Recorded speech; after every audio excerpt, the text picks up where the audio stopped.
Packers cricket club आयोजित खुल्या निमंत्रित संघांच्या लेदर बॉल टी20 क्रिकेट स्पर्धेला आजपासून शास्त्रीनगर मैदानावर प्रारंभ झाला. या स्पर्धेचं उद्घाटन आंतरराष्ट्रीय कीर्तीचे क्रिकेट समीक्षक सुनंदन लेले, कोल्हापूर जिल्हा क्रिकेट असोसिएशनचे माजी अध्यक्ष ऋतुराज इंगळे, विजय पत्की, विजय सोमानी आणि पॅकर्स क्रिकेट क्लबचे सर्व सदस्य यांच्या प्रमुख उपस्थितीत झालं. यावेळी बोलताना सुनंदन लेले यांनी ही स्पर्धा नवोदित खेळाडूंसाठी पर्वणी ठरेल असा विश्वास व्यक्त केला. स्पर्धेचा पहिला सामना कोल्हापूर जिल्हा क्रिकेट असोसिएशन विरुद्ध जळगावच्या जैन इरिगेशन यांच्यात झाला. कोल्हापूर जिल्हा क्रिकेट असोसिएशननं नाणेफेक जिंकून प्रथम क्षेत्ररक्षण स्वीकारलं.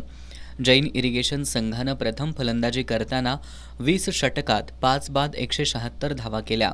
यात अमोल मुंडे यानं 48 धावांचं योगदान दिलं, तर वैभव चौगुले नाबाद 35, शुभम शर्मा 32 आणि नीरज जोशी यानं 23 धावा केल्या. कोल्हापूर जिल्हा क्रिकेट असोसिएशनकडून श्रेयस चव्हाण यानं 2, तर अनिकेत नलवडे, प्रथमेश बाजारी आणि आशुतोष आंबपकर यांनी प्रत्येकी 1 बळी घेतला. उत्तरादाखल खेळताना कोल्हापूर संघानं 20 षटकात 9 बाद 152 धावाच करू शकला. वैभव पाटील याच्या 47, महेश मस्के याच्या 35, रणजित निकम याच्या 21 धावा संघाला पराभवापासून वाचवू शकल्या नाहीत. जैन इरिगेशन संघाकडून ऋषभ कारवा यानं सर्वाधिक 4 बळी घेतले. शुभम शर्मा आणि नीरज जोशी यांनी प्रत्येकी 2 बळी मिळवले. जैन इरिगेशन संघानं हा सामना 24 धावांनी जिंकला.